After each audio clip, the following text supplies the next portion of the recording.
یہ دین کے ارکان میں ہے، دین کے رکن ہے، لیکن فرمایا سارا دین نہیں، دین کا ایک حصہ ہے۔ اور میں معاملات کرنا یہ بھی دین ہے، تجارت کرنا یہ بھی دین ہے، معاشرے کے لوگوں کے اندر رہنا کس طرح طریقے کے ساتھ رہنا یہ بھی دین ہے۔ اور میں ہر کام کے اندر محمد رسول اللہ صلی اللہ علیہ وسلم کے طریقے کو فالو کیا جائے، آپ صلی اللہ علیہ وسلم کی سنتوں کے مطابق چلا جائے، اور میں سب دین ہے۔ ایک آدمی نمازیں تو پڑھ رہا ہے لیکن لوگوں کو دھوکہ دے رہا ہے، لوگوں کے ساتھ فراڈ کر رہا ہے،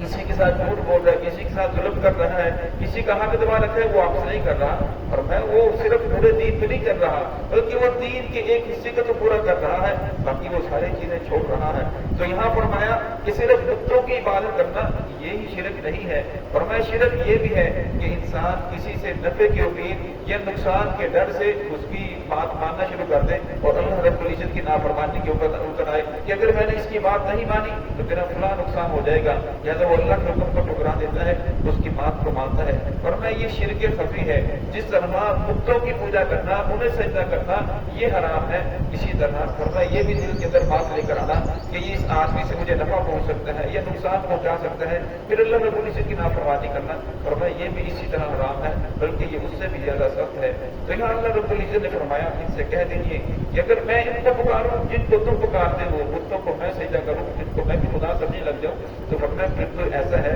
آگا آبینا کہ میں بھی غلط راستے کے اوپر چلنے والا بن جاؤں گا۔ فرمایا جو آدمی جس آدمی کے دل کے اندر یہ بات آ جائے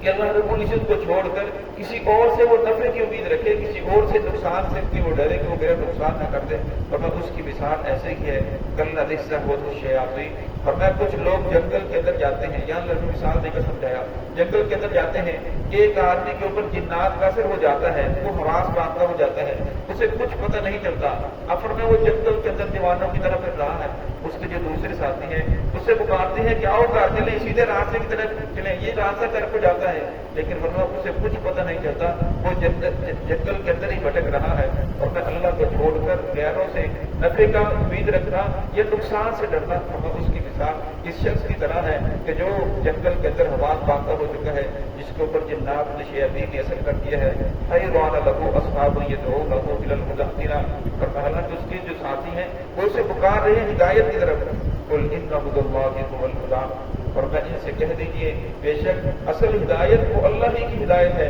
اصل راستہ اللہ ہی کا راستہ ہے، اصل طریقہ محمد رسول اللہ صلی اللہ علیہ وسلم کا طریقہ ہے۔ اللہ رب العزت نے بتا دیا صبح سے لے کر شام تک، پیدا ہونے سے لے کر مرنے تک جتنے بھی معاملات ہیں، فرمایا اس کے اندر اللہ رب العزت کی فرما برداری کرو گے، محمد رسول اللہ صلی اللہ علیہ وسلم کے طریقوں کو اپناؤ گے تو فرمایا اسی کے اندر کامیابی ہے۔ اگر ہمارے طریقے کو چھوڑ دو گے فرمایا پھر تمہاری ناکامی ہے۔ وہ مسلم رب العالمین، یہاں محمد رسول اللہ صلی اللہ علیہ وسلم کی زبان سے اصل کی حکمت کو سمجھایا جا رہا ہے کہ ہمیں تو حکم دیا گیا ہے کہ ہم فرما برداری کریں محمد اللہ رب العزت کی جو تمام جہان والوں کو پالنے والا ہے۔ اللہ رب العزت کی فرما برداری ہر کام کے اندر انسان اپنا محاسبہ کرے کہ میں دن کے شام کو سوچے کہ کتنے کام ایسے ہیں جو میں محمد رسول اللہ صلی اللہ علیہ وسلم کے طریقے کے مطابق کر رہا ہوں، کتنے کام ایسے ہیں جو محمد رسول اللہ صلی اللہ علیہ وسلم کے طریقے سے ہٹ کر ہیں، اور پھر انسان کے سامنے شام کو سامنے آ جائے گا کہ میں کیا کر رہا ہوں، میں کہاں کھڑا ہوں، مجھے کہاں کھڑا ہونا چاہیے۔ وعد اقیم الصلاۃ، اور فرمایا نماز قائم کرو، واتقوا، اور اسی سے ڈرو۔ اب نماز قائم کرنے کا جو اکثر مطلب سمجھا جاتا ہے وہ یہ ہے کہ انسان نماز پڑھے، اور میں نماز قائم کرنے کا صرف یہ مطلب ہے تو یہ تو محمد رسول اللہ علیہ وسلم نماز پڑھتے تھے، اسے تو کسی کو کوئی تکلیف نہیں تھی۔ آج کے کفار کو اس سے تکلیف نہیں کہ لوگ نمازیں نہ پڑھے، وہ کہتے سارا دن نمازیں پڑھتے رہو۔ فرمایا نماز قائم کرنے کا مطلب یہ ہے کہ نماز کے مسائل سیکھے، نماز کے فضائل سیکھے، نماز کا ترجمہ سیکھے۔ پھر فرمایا اب اس کے جتنے بھی تفعیلی ہیں اس کے ساتھ بیٹھنے والے ہیں ان سب کو نماز سکھائے، نماز کی طرف لائے، نماز کا پورا نظام قائم کرے۔ نظام قائم کرنے کا مطلب یہ ہے کہ جہاں تک اس کا بس چلے، جہاں تک اس کی آواز پہنچ سکتی ہے، آواز سنی جا سکتی ہے، ان کو بھی نماز کی طرف لانے کی کوشش کرے، ان کو بھی دین کی طرف لانے کی کوشش کرے، ان کو بھی مسجد کی طرف لانے کی کوشش کرے، ان کو اللہ رب العزت کی پہچان کروائے، محمد رسول اللہ صلی اللہ علیہ وسلم کی محبت سمجھائے، آپ صلی اللہ علیہ وسلم کے دنیا کے اندر آنے کا مقصد بتائے۔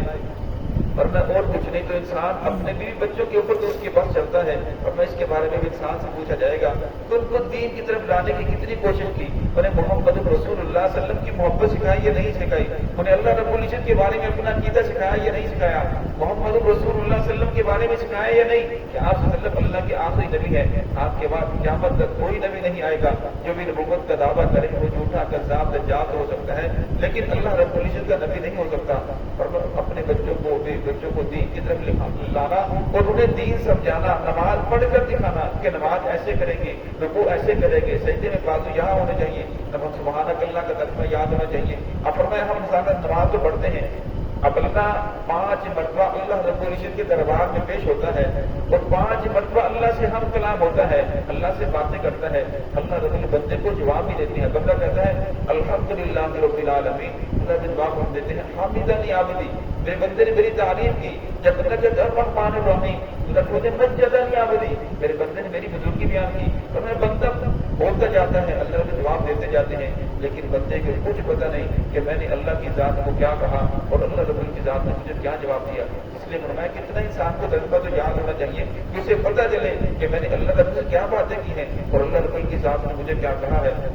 آگے اللہ شاہ فرماتے ہیں وَاتَّقُوهُ، اور اسی سے ڈرو۔ اصل کے اندر اردو زبان کے اندر اس کا جو اصل ترجمہ ہے وہ بیان کرنے سے قاصر ہے، ڈرنے کی بہت ساری صورتیں ہیں۔ یہاں ڈرنے کا مطلب یہ ہے کہ انسان اس بات سے ڈرے کہ میرا کہیں اللہ کی ذات سے تعلق جو ہے وہ خراب نہ ہو جائے، بات کرتے ہوئے رک جائے کہ میری زبان سے ایسا جملہ نکل جائے کہ محمد رسول اللہ صلی اللہ علیہ وسلم کے طریقے کے خلاف ہو، جس سے میرا اللہ کی ذات کے ساتھ تعلق کٹ جائے یا تعلق کے اندر دراڑ پیدا ہو جائے۔ اور نہ اس سے مراد یہ ہے بلکہ اللہ تو اپنے بندے سے بڑی محبت کرتے ہیں، اور نہ ڈرنے سے مراد یہ ہے کہ کہیں ایسا کام نہ ہو جائے کہ اللہ کی ذات مجھ سے ناراض ہو جائے۔ وَهُوَ الَّذِي إِلَيْهِ تُحْشَرُونَ، اور یہ سب کچھ کیوں ہے؟ اس لیے کہ تم تمام کے تمام نے اللہ رب کے ہاں جمع ہونا ہے، ورنہ یہ دنیا ختم ہو جانے والی ہے، یہ دنیا فانی ہے۔ كُلُّ مَنْ عَلَيْهَا فَانٍ وَيَبْقَىٰ وَجْهُ رَبِّكَ ذُو الْجَلَالِ وَالْإِكْرَامِ۔ اللہ رب العزت بندے کو بار بار جھنجھوڑ رہے ہیں کہ دنیا کے اندر تمہیں ہمیشہ نہیں رہنا، بلکہ ایک وقت آئے گا تم تمام کے تمام کو اللہ کے دربار میں جمع ہونا پڑے گا۔ پھر اللہ رب تم سے پوچھیں گے کہ تم نے دنیا کے اندر کیا کیا، تم نے تجھے جوانی دی تھی، تجھے مال و دولت دیا تھا، تجھے عمر دی تھی، تجھے کہاں گزار کرائی، پھر ہر چیز کے بارے میں پوچھا جائے گا۔ آپ صلی اللہ علیہ وسلم کی حدیث ہے کہ سمجھدار انسان ہو گئے جو موت سے پہلے مرنے کی تیاری کر لے۔ دعائیں کرو رب العزت ہم سب کو صراط المستقیم پہ چلنے کی توفیق عطا